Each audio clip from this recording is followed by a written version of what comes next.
오늘은 지난 12월 2일 다녀온 1차 탐방 코스를 제외한 나머지 코스를 다녀보겠습니다. 산성 로타리에서 북문을 거쳐 남한산성의 최정상인 남한산을 찍은 후 장경사와 망월사 사찰, 동문을 탐방한 후 천주교 순교 성지와 남한산성 행궁을 탐방하는 코스입니다. 여기는 행궁 앞에 있는 침계정이라는 곳입니다. 무기 제작소 사무를 관장했던 곳이랍니다. 침계정에서 내려다본 산성 로타리 주변 모습입니다. 남한산성은 행궁을 비롯한 문화재와 많은 음식점, 성광 둘레길 관광객들로 인해 주말에는 교통 정체가 매우 심하답니다. 오늘 트레킹은 전승문인 북문에서 시작합니다. 북문은 병자호란 당시 우리 군이 청에 참패한 아픈 역사가 있었던 곳입니다. 북문 누각에서 주변을 내려다봅니다. 병자호란 당시 한겨울에 청의 사방이 포위된 상황에서 식량 부족과 추위 때문에 47일간 힘들게 항쟁했지만 만약 봄이나 여름에 인조가 피신 왔었다면 성 안에서 작업자직이 가능한 식량 확보가 가능해서 이런 험준한 지형과 강건한 성벽 안에서 훨씬 더 오랫동안 버틸 수 있었을 것이라는 생각이 잠깐 들었습니다. 지난 첫눈 무게 때문에 쓰러진 소나무들이 많이 보이네요. 거의 보름이 지났는데 아직까지 정리가 안 되고 있습니다. 이제 점점 더 경사가 급한 비탈길로 올라갑니다. 그래도 남한산성 성곽길은 초급 수준의 안전한 둘레길로 생각됩니다.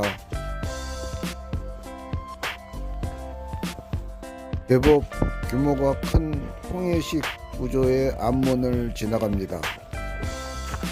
앞문은 구석지고 드나들기 편리한 곳에 저기 알 수 없게 꾸민 작은 성문으로 적의 관측이 어려운 곳에 설치한 성문의 일종이랍니다.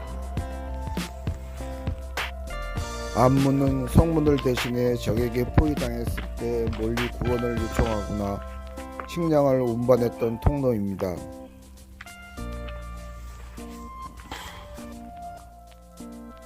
쓰러진 소나무가 성곽길을 막고 있네요. 이제 급경사 계단을 오르면 동장대 터가 나옵니다.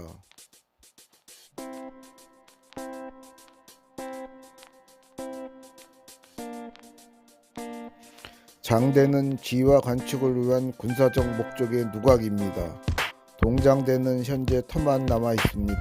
남한산성의 여장은 성 위에 설치하는 구조물로 적의 화살이나 총알로부터 몸을 보호하기 위하여 낮게 쌓인 담장을 말한다고 하네요. 이 여장은 붕괴 위험이 있어 보수 중이라고 바깥에 차단 펜스가 있네요. 봉암초 앞문을 나와서 봉암 성곽을 따라 남한산 정상을 향합니다.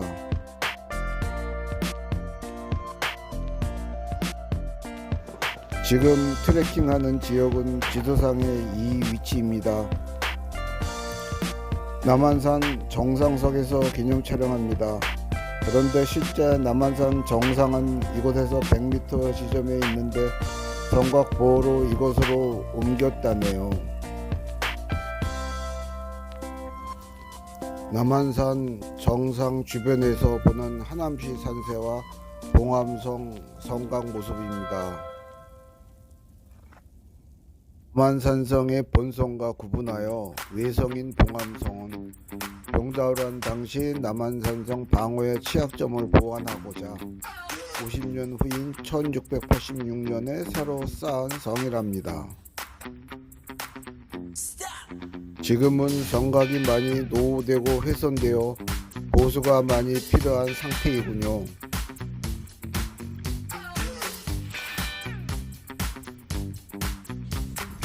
이제 다시 남한산성 본성으로 들어와 성곽을 따라 주변 산세를 보면서 장경사 신지 옹성으로 내려갑니다.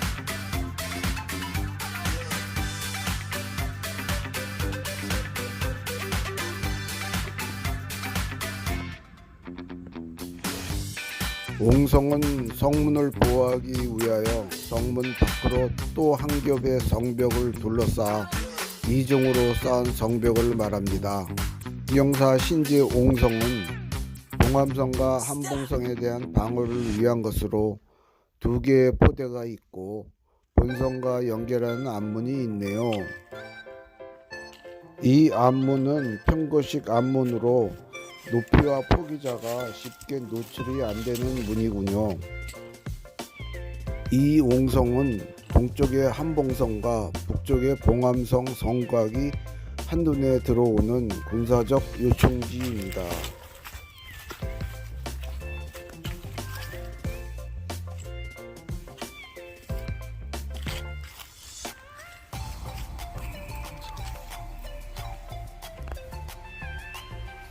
거의 2시간을 걸었던 차라 따뜻한 커피와 간식을 먹으면서 휴식을 취합니다. 이제 성곽을 벗어나 남한산성을 축성하면서 창건한 장경사로 발길을 돌립니다. 당시 산성 축성을 위해 전국 팔도의 승려들을 징집하여 사역을 지원하고 후에는 성곽의 관리 보수 및 수성을 맡겼는데 장경사는 충청도 출신들이 머물렀던 곳이라고 합니다. 망월사는 남한산성 내에 있는 9개 사찰 중 가장 역사가 오래되고 산성의 승병을 관할하는 절이었다고 합니다. 산성 내 사찰에 모두 350명의 승군이 주둔했다고 합니다. 조선은 숭유옥불 정책에 따라 불교가 크게 위축되었지만 나라가 위기였을 때마다 후국불교 역할을 합니다. 망월사는 조선 태조 이성계가 한양의 도읍을 정할 때 한양의 장의사를 허물고 그곳의 불상과 화엄경 등을 이곳으로 옮겨 창건하였다고 하네요. 남한산성의 동문인 좌익문입니다. 경사진 능선에 성문을 세워 놓았기 때문에 계단을 통해서 성문을 출입할 수 있습니다. 남문과 함께 가장 많이 사용했던 성문이라 합니다. 우마차의 통행이 불가능하기 때문에 실제로는 아래쪽에 있는 제11 앞문을 많이 사용했을 것으로 보입니다.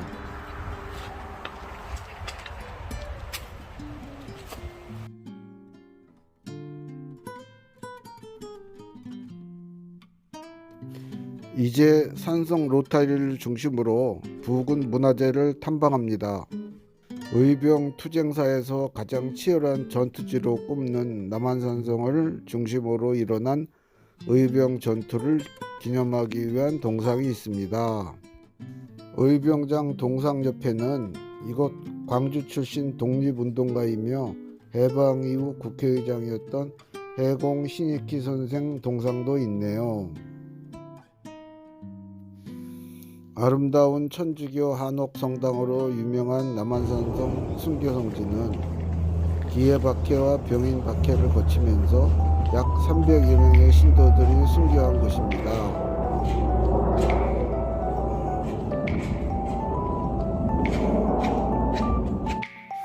마침 성탄을 앞두고 마북간에서 태어난 아기 예수님을 재현한 성탄구유 장식물이 성모님상 옆에 있네요.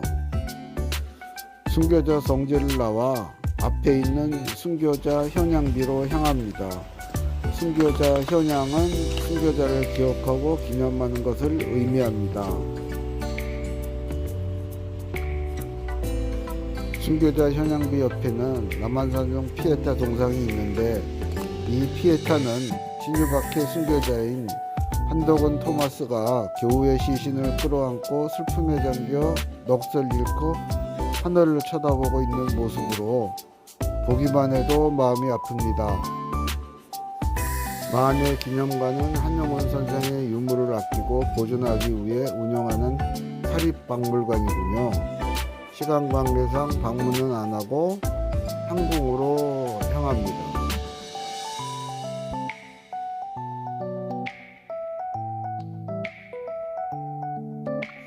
남한산성 행궁은 전쟁이나 내란 등 유사시 후방의 지원군이 도착할 때까지 한양 도성의 공고를 대신한 피난처로 사용하기 위하여 조선 인조 4년 1626년에 건립되었습니다. 한남루는 정조 22년 1798년에 행궁 입구에 세운 2층 노문으로 기존의 외산문과 중문에 추가하여 3문 3조를 완성했습니다.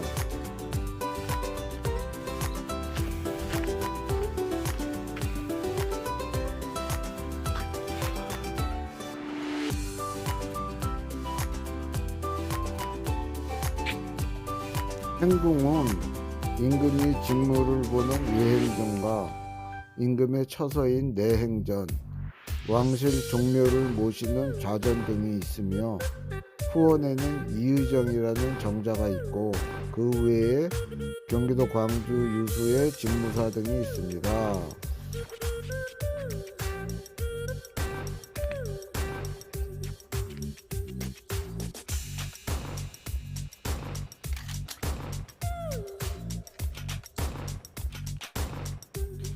임금의 처서인 내행전을 살펴봅니다. 다소 초라한 침소같이 보이는데 한양 수도를 버리고 피신 온 인조로서는 잠자리 들기도 힘들었겠네요. 한남루를 나오면서 문득 지붕을 받들고 있는 기둥에 걸린 주련의 뜻을 읽어보니 다소 의외의 문장이 눈에 띕니다. 한남루 후면에 있는 기둥 7, 8번째 주련 문구인 비록 원수를 갚아 부끄러움을 잊지 못할지라도 항상 그 아픔을 참고 원통한 생각을 잊지 말지어다 라는 해석 문구였습니다. 한남루는 병자호란 후 170년 지난 정조 때 새로 세워진 공간으로 치욕스러운 역사를 후대에 널리 알려 다시는 반복하지 말자는 반성문을 행궁 첫 문 기둥에 써붙인 사실은 매우 높게 평가해야 될 것입니다. 오늘은 2만 보 3시간 반 걸었습니다. 1차 탐방 때와 합하면 전체 둘레길은 3.5만 보 6시간 반 걸렸네요. 남한산성 둘레길 역사의 발자취 영상 어떠셨나요? 구독해 주셔서 감사합니다.